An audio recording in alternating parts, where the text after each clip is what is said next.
we do have strategies that we put in place to make the AI aware that it could be biased. We have things that we put in place to say, don't do that.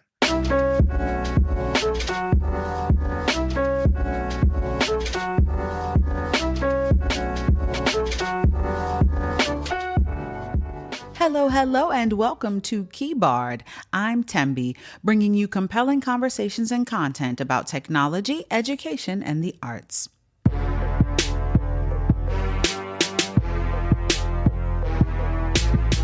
Imagine this. You're working for one of the biggest streaming platforms on the planet, and you help build a feature that millions of people use every single day without thinking twice.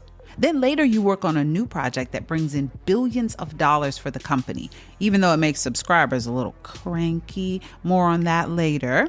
But in that, you come to understand the incredible value that you bring to the company. So you walk away, and all the big kids are calling you over to play for their team next. But nope, you bet on yourself. That's exactly what Jose Moreno did. He went from Microsoft to Netflix to founding Neulight, an edtech company that uses AI to help teachers better support their students. So, what's it like to shift from the streaming world to the classroom? How can AI be leveraged to create more effective student interventions? IPO or no IPO? We get into all of that, plus leadership styles, bias in AI, and even why sitting at your desk all day might be worse than smoking. Stay right here. Up next is my conversation with Jose Moreno.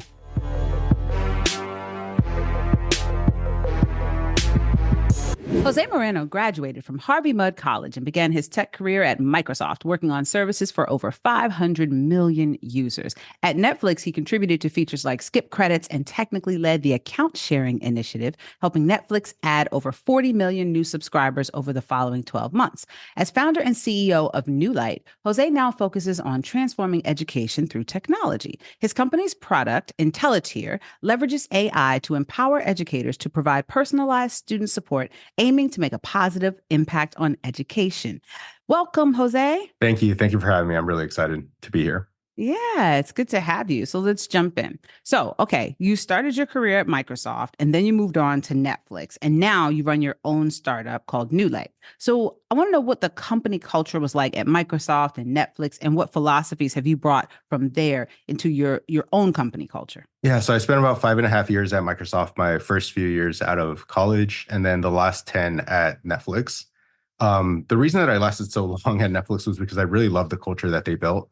I really believe that a lot of the success that Netflix has seen has come from it. So I'll talk a lot about the Netflix culture that I'm bringing into the new company. But for Microsoft, I think it's a much larger corporation. There was always a stereotype that Microsoft was slow and heavy and reluctant to try out new technologies. For my first 4 years at Microsoft, I didn't see that at all. I was part of a new organization that was focused on building cloud platforms. And so everything was new and we were moving really quick. And so when people said that about Microsoft, I was like, I don't get it. I don't see it. And then for my last year and a half, I moved over to Exchange to help them out with their cloud solutions. And that's where I really started seeing some of that slow stereotypes from Microsoft. And so I think you get different experiences depending on where you are at Microsoft. Okay, so because it's so huge. Yeah, because it's just so huge. Mm-hmm. Netflix really believed in empowering the employees, like the actual people on the ground that are doing the work. And so they had a huge culture around hiring the best of the best. And then they kind of saw it like a sports team, where a lot of these other tech companies are calling it families and come work for us. We're a family. We'll give you food. You can do your dry cleaning here and exercise. I never actually bought into that messaging, where Netflix actually took a lot more of a straight to the point sort of take, which was come here, do your work, do amazing work, and then go home. And if you're a part of that, they pay really well. And if it's not working out between you and Netflix, then separate parties can kind of move on. And so it's a little bit more cutthroat, but it was really focused on having you and your coworkers all being super reliable people so that you can just move forward and push things ahead. So it seems like the best then would rise to the top in that kind of environment. Yeah. Mm-hmm. Yeah. And they were quick to let people go with a really generous severance package and just say, things are working out. Like we're looking for a different type of person. Mm-hmm. I love that approach. It's like just get to the point, and then if it's not working, Get to the next, point. let's keep going. There was no tracking of like how much time you're working or anything like that. It was deliver value, deliver features, and then go home. And I really love that. I thought that was like, I think that's how it should be, especially in this American economy. Like let's be real, that's what they're asking from us, right? To actually deliver value. Yeah. And so if you're going to be honest about it, then just be honest about it. Okay, so let me get this straight. You are a contributor to the skip credits feature, Yeah. yeah, of Netflix, which is really, do you think about that sometimes of how impactful that is? Millions and millions and millions of people have, it's like sometimes I think of it as sort of a small thing, but I use it every single time I'm watching something on Netflix. Every time, And yeah. so like And sometimes you don't even think about it. no, Yeah. no, but if it wasn't there, I think I that would be bad.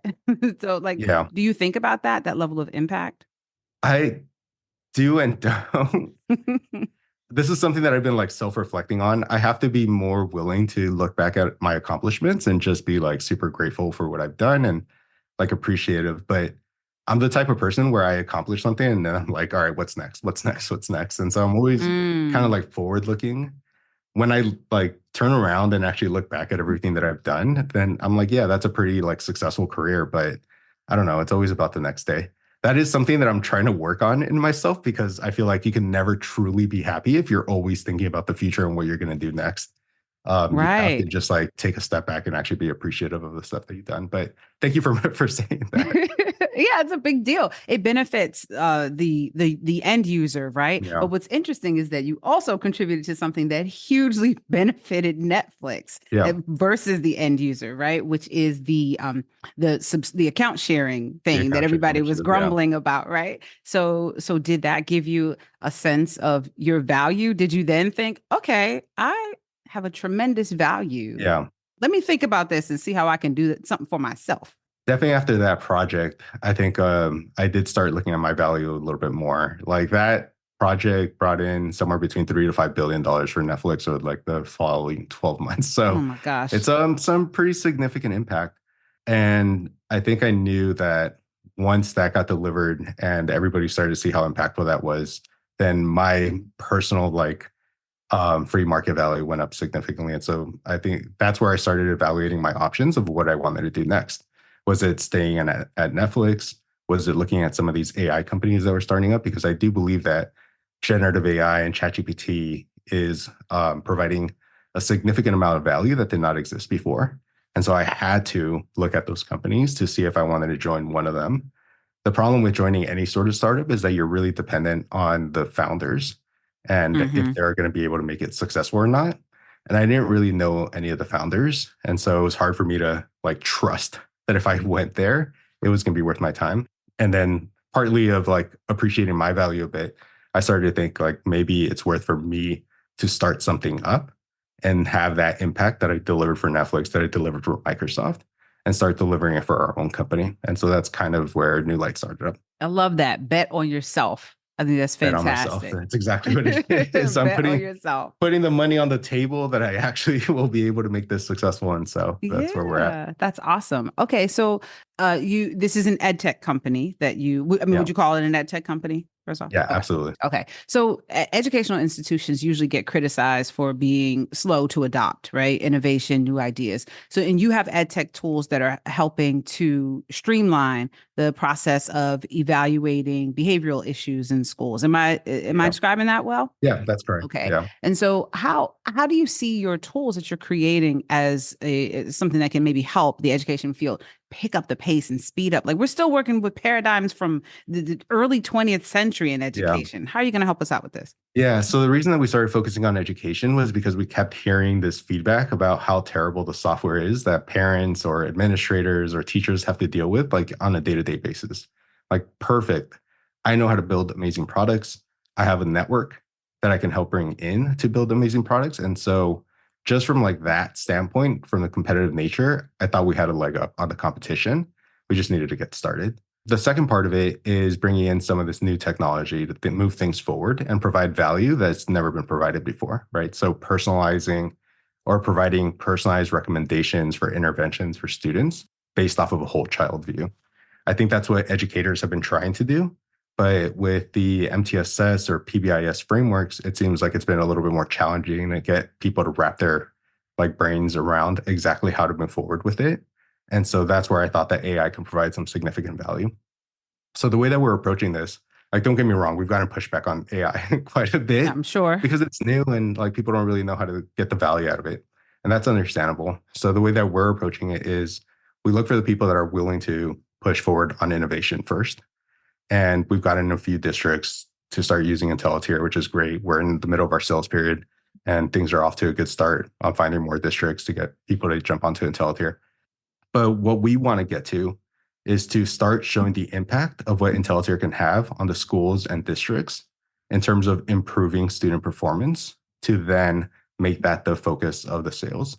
Because at the end of the day, what I've seen is that everybody is passionate about moving students forward and having them perform better. Like everybody loves that concept, right? Mm-hmm. And so if you start showing that this product can have real results in terms of improving those outcomes, then it becomes easier to have the conversation with people that are a little bit more hesitant on the AI side because they want to improve those metrics as well. So as you go after this proof of concept that you can demonstrate to others to get them on board, what kinds of schools or districts are you finding are jumping on board? You said folks who are more innovative, but are any of these Title I schools or districts or? We're in a virtual district, fully virtual district. Ah.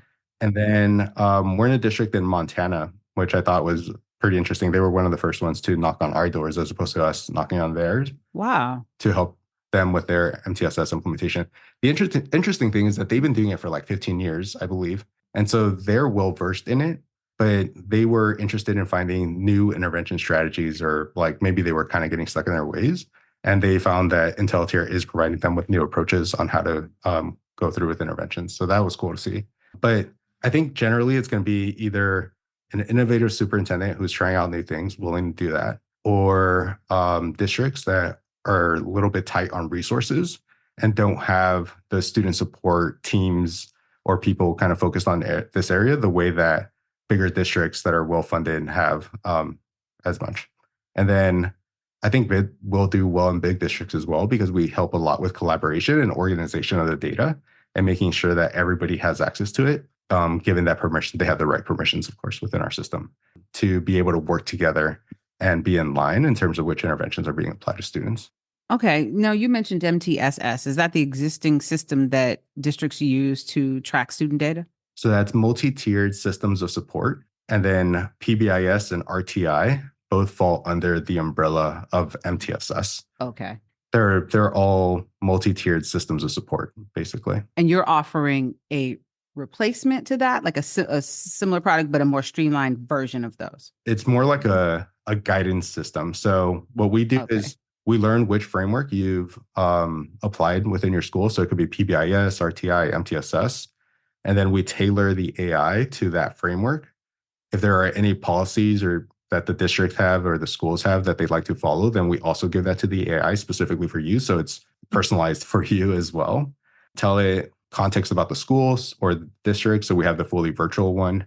So recommendations are specific to fully virtual interventions. And then context about the student, historical information, assessments to get the academic side of it as well.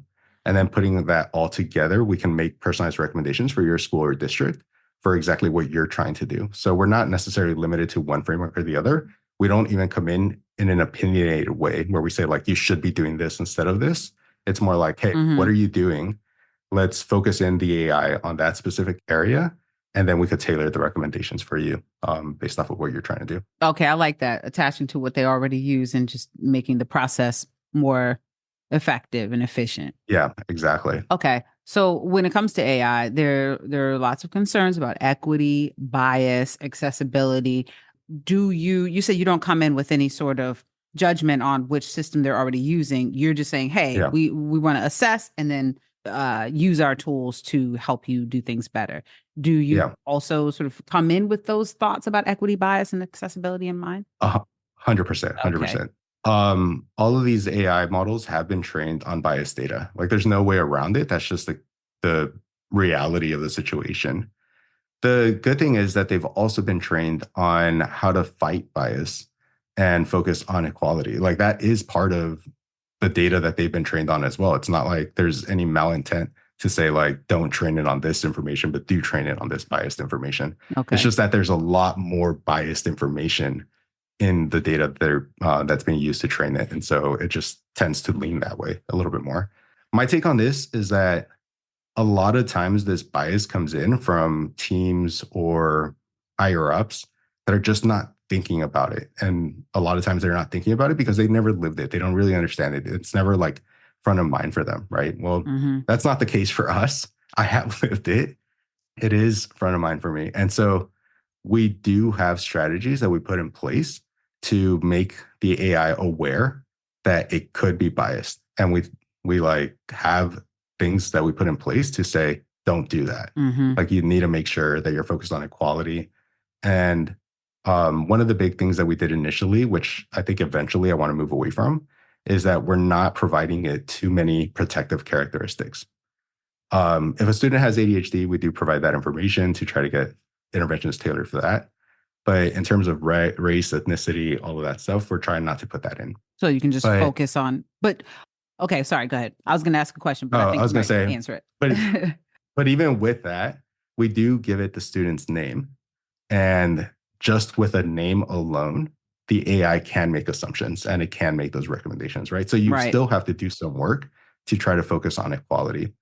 Eventually, we want to get back to the point where we do provide more of those protective characteristics because you can provide even more personalized recommendations, knowing about the student's background, knowing about the environment that they're usually dealing with, and then focusing on what can work for them in that Mm-hmm. specific situation. And so we will get back to it, but we're being very careful.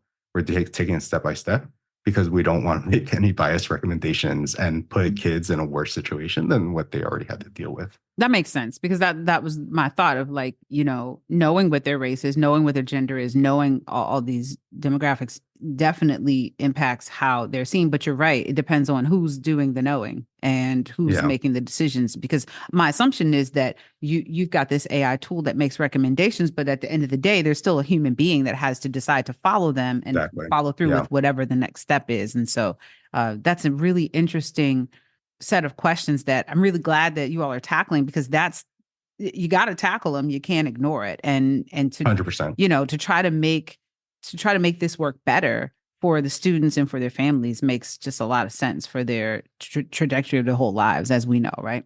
So, okay. So are you in the trenches with your team? Like, are you doing programming? Are you 100%. Yeah, absolutely in the trenches. is that your vision for yourself as a founder? And if so, like, do you want to be in that granular work or do you see yourself pushing towards the leadership role in a strategic vision?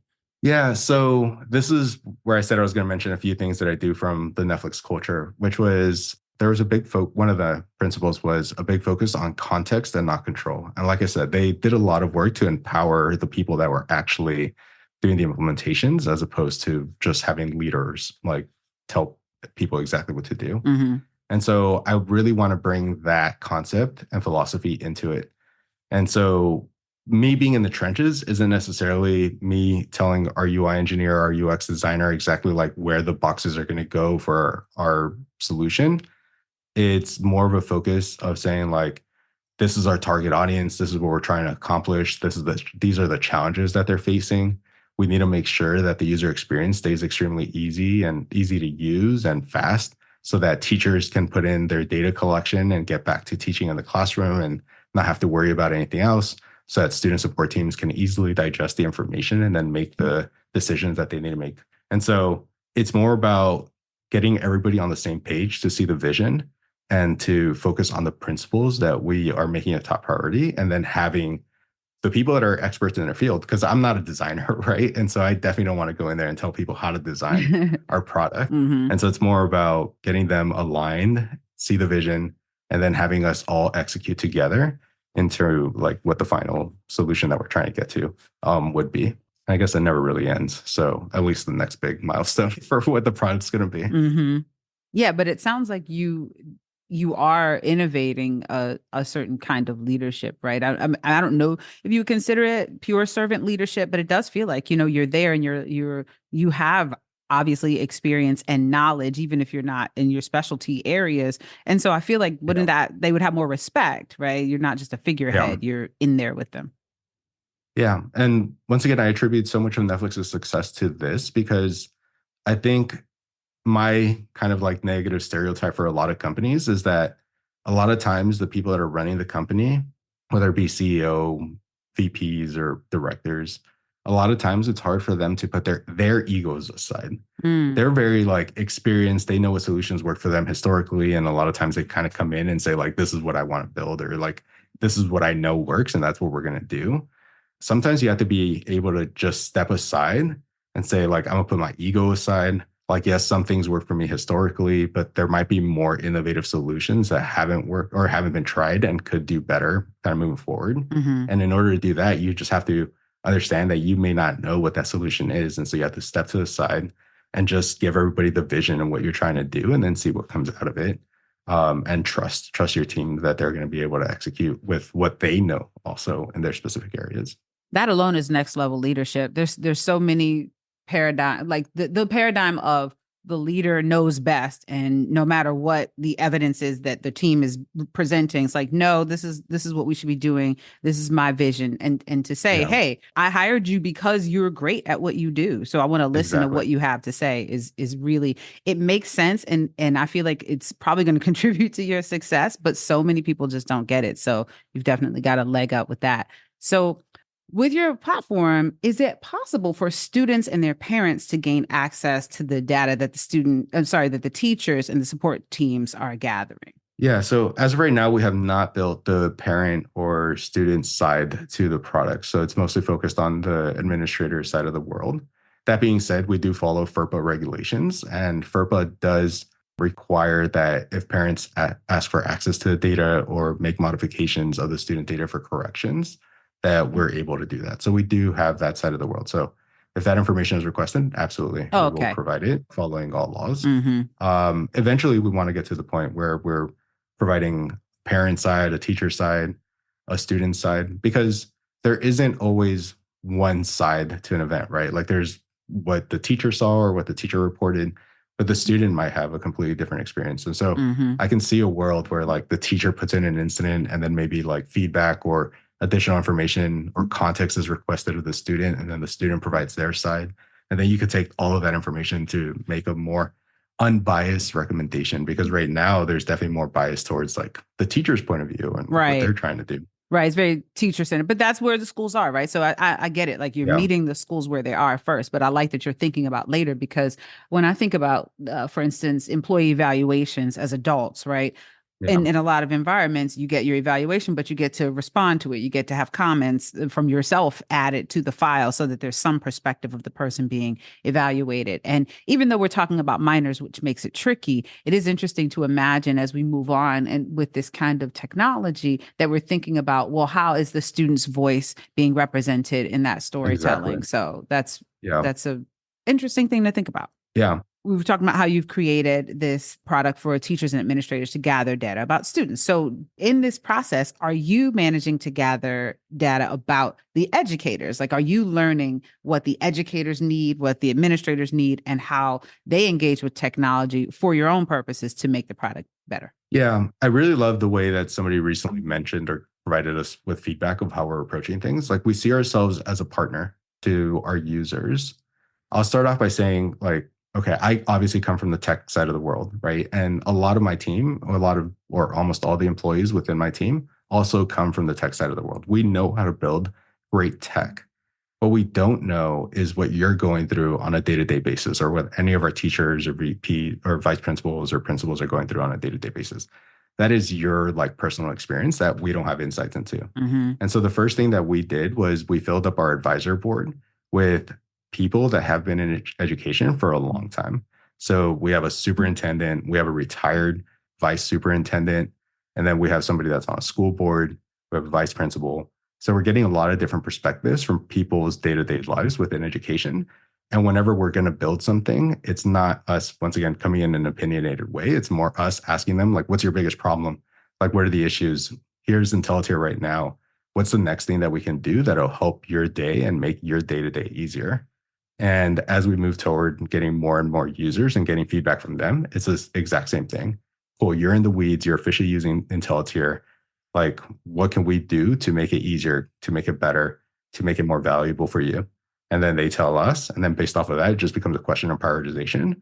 And our vision, or I guess our question of like, how many more people are also going through those exact same problems? And that helps with prioritization for what we're going to build next. So we're trying to be humble about it. Like we're not one of these Silicon Valley companies coming in and saying like, you need this. This is going to take your schools and districts to the next level, like, and provide some product that's never been tested in any sort of way. Like So that's not you it don't at come all. in like, I'm from Netflix, baby. I'm from Yeah, Microsoft. You better exactly. listen Like to what I I have know to what you say. need. Absolutely not. It's more like tell me what your shoes are. Right. Like yeah, and then let's see if we can build something to help make your life a little bit easier. Did you decide to enter the ed tech world because you had this space? You'd moved on from Netflix, you were done with that world. You said, okay, I'm striking out on my own. You looked around, you talked about looking at ChatGPT, you talked about looking at some other, places that you could Yeah. go. You probably were in high demand, your phone's ringing off the hook. And you look at ed tech and you go, that's what I want to do. What made you steer your world towards ed tech? Two big parts. One, like you said, I was technically leading the account sharing initiative at Netflix. That was after going from skip credits and working on the home How rows on could you? Netflix. How Like, could you, Jose? yeah, exactly. How It could you was do that three to us? years of being like, oh man, this is not making our users happy. I was always fighting for the users. I will say that. Like I was trying to figure out a good way to make that solution. As unbothersome as possible when people weren't sharing. Either way. I think part of it was that we wanted to move back towards, or especially I wanted to move back towards providing positive value and building products that help out our society. And so that was a part of going into education. The second part was more strategic of saying like, or just kind of understanding that the ed tech companies that have been in the education space may not be as skilled technically because there's a stereotype that there isn't as much money in ed tech as there are in other spaces, Mhm. like building AI missiles for war, right? Like Yeah, there's definitely a lot sadly. more money on that side of the world. Mhm. And so, from a strategic standpoint, I believe that our company is more technically capable than almost every other ed tech company that's out there. And so, if we can just build better products, even if it's the same exact thing, but better experience, easier to use, more organized, then we can compete in the area. And that allows us to have a bigger chance of being successful in whatever we ended up doing. And so the combination of those two things, and then finally finding a problem that didn't seem to have any sort of like actual new solution today, got me really excited about finding something that I thought we can really jump into. And so those three things kind of came together within a few months. And it was like, yeah, this is the space that we want to focus on. And that's why we jumped into ed tech. Those are just smart business decisions. You can't even argue with that. There's just smart Yeah. ways to approach it. How long has your company been in existence? We're a year and a few months now. So very new. We're pretty new. Yeah. Are you seeking to build out really fast? Do you have a handful of employees? Are you grabbing people? I'm not trying to get to the point where we like IPO the company or anything like that. Okay. The hope right now is to build a sustainable company where we can continue to build at our own pace Mm-hmm. and provide value, but without having that super high pressure situation of having to like grow into every single district and school within the next 2 years, or else the company dies and like everybody goes their own way. Like that's not the focus at all. Let's build something sustainable. We want to grow, but at a pace that's necessary, as opposed to a pace that like everybody gets greedy and really wants to get as big as possible, as quickly as possible. Mm-hmm. And then the hope is that if we can do that, then we can just chill. We can continue to build at our own pace. There's no need to have any sort of like end game. It just becomes our day-to-day lives where we're doing things that make us happy and things that provide a positive impact on society, hopefully. This anti-capitalist capitalism? Is this neo-capitalism? Yeah, What's happening exactly. here? That is this is I think very this is the new interesting. generation, right? That's what I'm kind Yeah. of hoping is like this is the next generation of businesses that come Mhm. in. At least for me, I'm definitely not thinking about it in a super capitalistic way. I love that. So your AI model, like, is the decision-making process transparent? Isn't it sometimes hard to understand what AI is doing? I know I read something recently that where the writer wrote about AI that people were able to see the decision making process, and there was apparently some deception there. I don't know if you had heard about that. This idea Yeah. of the AI, like, Yeah. oh, don't tell them how I'm figuring this out. I'm going to lie to them. Do you have a transparent AI process, and is that something that you are able to explain to educators, or is it proprietary? And you're like, just take the product. It's not proprietary. I'll say what we do. So a lot of these models that have been built either by OpenAI or Meta, they are models that are now just kind of being released for use in different ways. And so what we have is a base model of what OpenAI has built, but we're hosting it in our own Microsoft Azure servers. So we stay completely within our own environment. So we don't make any calls over to OpenAI. We don't transfer any of our data over the internet like that. Ah, We have the model on our side. Then what we can do is we can shape that model to be more specific to the exact use case that we want. And that's what we've done in terms of training it on MTSS and PBIS and RTI. So that training process that you were talking about was more for like that base model. And I've seen some of the news around that, and it is kind of scary. uh-huh. But the question that I kind of gotten before is like, do I think Skynet from Terminator is possible? Uh, the answer is yes. I do think it's kind of Oh my possible, gosh. and that's part of the fear. But I don't know. I'm not like completely into that world right now, and so we'll see where it goes. Yeah, you're using your powers for good. So Yeah, you're just we're focused trying to on that. leverage these models to for good as opposed to training it to the next day. I think Right. a lot of it becomes a question of right now you're pinging it for answers and it goes into a little bit of a black box where you don't really understand what's going on and then it spits out answers. That is absolutely true. Nobody fully knows exactly like what's going on in there to get back the answers that are coming out. And it's similar to the brain. And at the end of the day, these AI models, they're kind of representations of the brains. They're our own take of what's happening within the neurons within our brains. And you just kind of give it information and then something comes out on the other side and it just seems to work. That's honestly the philosophy behind these AI models that were built. And so they've just gotten so big and so complicated that you don't really see all the math that's going on or how it's able to organize the information that's within there because it's just not comprehensible at this point. Well, no, it makes me wonder Yeah. though. It makes me wonder if one were to say, okay, well, I want to get around the black box problem. Could I just feed the information back into the same AI model and say, okay, now show your work? Like I would do a student in an old school math class. Okay, I see that you found the solution, but show the full process of your work. Do you think it, well, I guess if it just, I guess it's like a circular thing, right? Because Yeah. then it'll say, yeah, here's the work, but I still didn't see the process. Yeah. Well, we know what ends up building these models, right? And it's basically a whole bunch of matrix multiplications and math Mhm. through many, many, many layers of just doing math to try to fire like what they're calling neurons and different parts of the model to try to get that to go. The way that it works is the way that the training works is that you give it some information at the beginning and then it goes through its own little math sequence and it spits out an answer. And if the answer is wrong, then you give it the answer and you say, go back and modify all those like little multiplications that you did to get to this answer. And so the next time you feed that same information in, then all of a sudden the right answer comes out because it went through and it fixed all the multiplications that's happening internally. And then you do that again, and then you do it again, and then you do it again. And so all of these neurons that are kind of interacting with each other just start to learn how they should be adjusting in order to get the answers that we're telling it are the answers to the problems that we're giving it. And so So maybe that's the that's how, closest we yeah, can get. exactly. That's how that process works. But like I said, once you start doing this at the order of like the entire internet, where you're feeding in the entire internet into these models and training it on that, Right. now you Who look at has the like all time? the math that's inside of these models and you're like, okay, I don't get why this number is negative 13 and this one's 7.35. But at the end of the day, it's just a result of all of that information that you fed in and then trained it on and what came out of it. Okay. So let's talk a little bit about investments. You talked about not rushing to an IPO soon, Yeah. and so you're bootstrapping your startup, and you're not seeking out big investors, and you're not out there.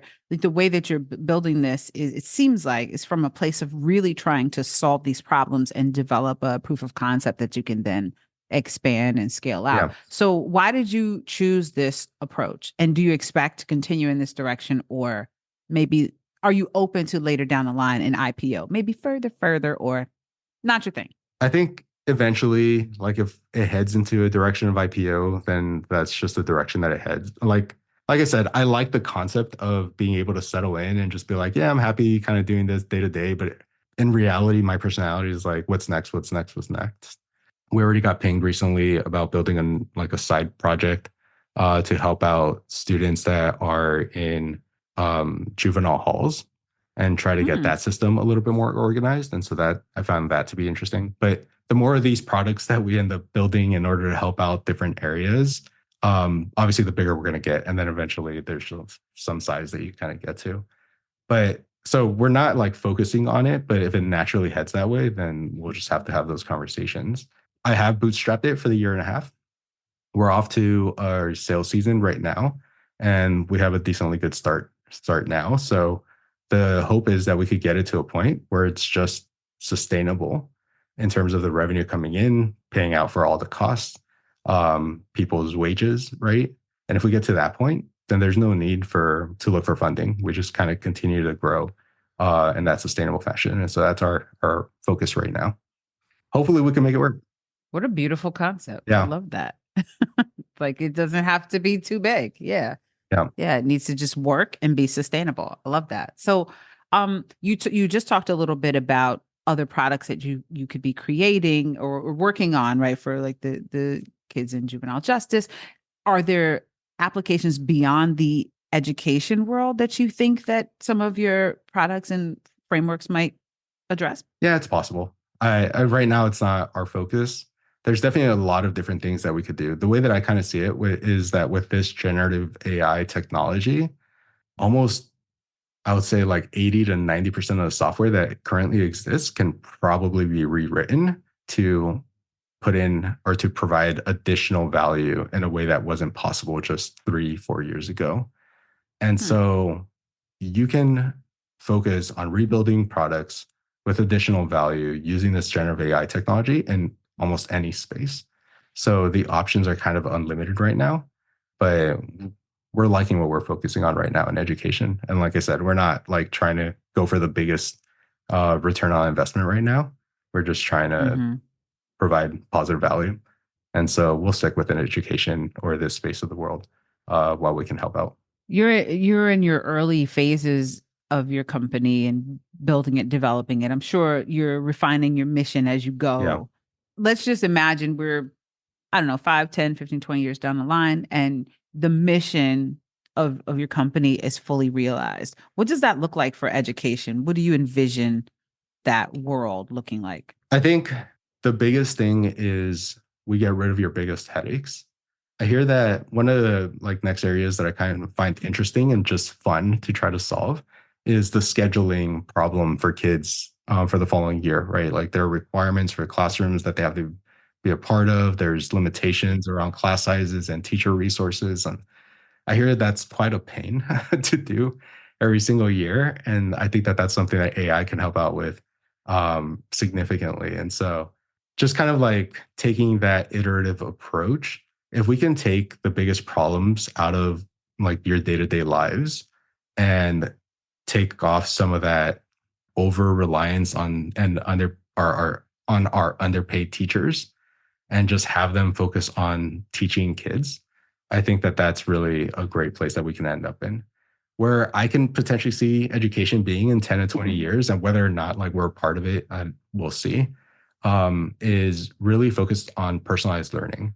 Having kids learn at their own paces, where what's teaching them can dynamically change in and out and or speed up and slow down depending on how it's interpreting those kids being able to process that information and being able to recall it a day, a week later, like kind of come back, reteach some things, move forward if the kid like obviously has it, and then just having kids learn at their own paces. I think that that's a super interesting concept and one that I would love to see where like it moves forward. Yeah, I mean, we can see now, right, that in our systems, even when we think of ourselves when we were children going through schools, as well as any of us with children, seeing it from any angle, you know that the classrooms have too many students in them. You've got students at all different levels, even though they might be the same age. We have this Yeah. time-based approach to education where, students learn at different paces. They learn in different ways. They need different support. So I could really see where personalized learning with technology, it's sort of AI based technology, could really, really benefit students Yeah. and help them move at a pace that works for them. So they're not being held back if they can move faster, or they're not being propelled forward if they need more time, which I really love. Something that's really Yeah. great. And something else that I'm like really passionate about as well is this whole English as a second language kind of concept. Right now, my understanding, at least in California, is that you have to pass a certain like test in order to stay within the same resources that all the other kids that know English um, have in order to like keep their learning situation moving forward. If they don't pass that test, then there's like an over focus on teaching them English and underrepresentation on teaching them math and geography and everything else that they should be learning during their time there, which only helps them fall back more and more, right? Because they're not getting the same resources as everybody else. Mm, My view on this is that language is just a form of communication. English absolutely is important and should be a focus of their curriculum.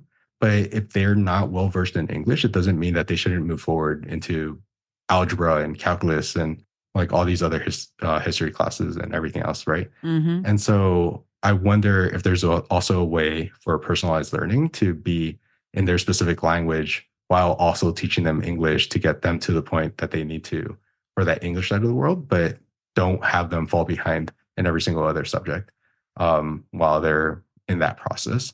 And I think that that's a pretty interesting concept and something that would help out quite a few kids. That's something to really think about, because typically the process is immerse them immediately in an English speaking environment and force them to learn English. Yeah. And in a lot of cases, the message that gets sent to young people is your first language doesn't have value. Your first language is something that you should feel negatively about. Yeah. And you need to, English is better and you should focus on that. That's how you're going to make it, versus leaving space to celebrate and appreciate the culture that the student comes from, the language that the student speaks, and then saying, okay, and also English. So I love that you all are thinking about that. And Yeah. you have, as you continue to explore what's happening in schools, obviously you're going to have data that comes back to you that'll probably feed into your ability to make solutions for this. So Exactly. yeah, That's exactly it. that's exciting. Yeah. So we're getting familiar with the space and then we once again just figure out how we could potentially help. Okay, so y'all don't have pool tables and ping pong tables and all that stuff? We don't know. It's I am 100% on the Netflix side of the world. Like, hey, come in, do your job, and then go home and go with people that you actually like. Like, That's great. I love that. Straight to the point. yeah. So the final question I'll ask is about self-care. This is hard work. Yeah. Being an entrepreneur is not for the faint of heart. And Yeah. so I know you're probably working a lot of hours. So how do you prioritize self-care so that not only can your company be sustainable, but you can be sustainable? Yeah. So I'm really pushing myself to exercise a lot more regularly and be disciplined on that side of the world because I think that helps out with stress, being able to get some sleep in, making sure that your body's just working the right way. I do sit at my desk almost the entire day, which is really horrible. And there's some studies that show that it might be worse than smoking. Really? So yeah, Wow. I like to. I actually did a speech on this at some point a few years ago, and I ended the speech by saying like, at this point, like get up, go outside, grab a cigarette, and smoke because it's better than just you sitting there. So so making sure that I'm getting out for jogs or walks is extremely important.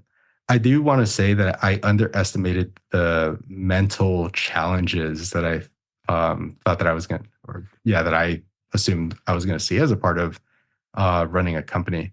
Especially initially, you have this concept, this philosophy, this vision that you're trying to get other people to buy into, and you're the only one that truly believes in that vision. Yeah, I was able to bring people on board to the company pretty quickly. So there were other people that shared that like belief in the vision, but the market, when you don't have that sort of feedback from that market to say like, yeah, you're doing a great job, or they haven't tried out the product and like started giving us that positive feedback, basically all you're doing is investing a lot of days into building something that you don't know whether or not it's going to work out. You see money going out. It's a very tough place to be from a mental perspective. Mm. Um, but I'm a what's the unrealistically optimistic person or irrationally optimistic. That's irrational Okay. optimism. And so I always convince myself like, yes, we're doing good. We're doing good. The feedback that we are getting is positive. Like we just got to keep pushing forward and get to the point where we can get that market validation, which we're starting to see more now these days. So it becomes a little bit easier, but I definitely underestimated that part of it. And you have to make sure that you're able to get yourself back into a Zen mode, back into the place where you like believe and are willing to continue to push forward. Otherwise, you're just going to give up in the middle of it, and arguably a lot of times too early, Mm. and just kind of say that it failed when in reality you just might have quit a little early. Wow. That's really important. So it sounds like because you're reflecting on that and thinking about that, that you're putting things in place to keep you going. Yeah. By the end of last year, usually when I was working at big companies, I was able to take vacations and go traveling. But last year, where this was a real focus of mine for the entire year, I was unable to take a vacation. Anytime that I tried to step away, something would pop up. And so, Mm. in one way or another, even if I'm taking a day off, even if it's Saturday or Sunday, I would get some sort of message which brought me back in. And so I did feel like I went almost the entire year without taking any sort of break. And by the end of it, I was feeling burnt out. And so for the holiday breaks, I made sure. Good thing is that all of the schools and everybody is also like focused on holiday breaks. And so I thought it was a good time to just shut down the company and just be like, all right, product's working, everything's good. Like everybody go home, enjoy your holiday break, get some That's rest. Next year is great. going to be a big year. Like, Yeah. and so I was able to get to 2.5 weeks where I was able to disconnect, and that helped significantly in terms of getting refreshed for this year, Hmm. and get the ball rolling. Well, that's great. That's great. I'm very much looking forward to what happens next for you and for Neulight. I think that there's there's something really inspiring about you leaving that huge world that affects so many millions and millions of people and making a conscious decision to make education better, because we know that our education system is very, very stressed, and Yep. anything that we can do to make our students learning experiences better and set them up better for life is just such a win. So thank you for doing that. Thank you for making that choice. Thank you. I'm excited. Yeah, I'm really excited about the entire thing. And if anybody's interested in exploring whether or not intervention recommendations or we can personalize the intervention strategies for students a little bit better, please contact me or check out our website. Yes, indeed. We have a free version on the website. The website is neulight.io, neulight.io. The difference between our free version and our paid version is that we create a specific school just for that one user, and that user can't share out a login with anybody else. So nobody else can see the same data. And we also limit it to 10 students. And so it's a good little demo for you to go in, put in some student information, ask the AI for intervention recommendations, and see if you like the way that it's personalizing those recommendations. And if you do, then contact us and we can start onboarding the school or district pretty quickly so that you can get entire collaboration going for student support. We're pretty easy to contact. I'm happy to chat about anything, especially negative feedback. I really thrive on negative feedback because Okay. it just makes me like, yeah, just figure out how we could push forward and make a better solution. So if you have anything that you want to share with me, more than happy to talk about it. Awesome. Thank you for talking to me today. Looking forward to what happens next for Neulight. Thank you for having me. Jose Moreno, everybody. And this is Keybard. I am Thembi. Until next time. Keybard is produced, directed, and hosted by Thembi Duncan. Theme music produced by Psycho Sid. If you enjoyed the show, please subscribe, follow, leave a review, or give us a 5-star rating. Your support helps the show reach more listeners, and it means the world to me. Thank you for listening.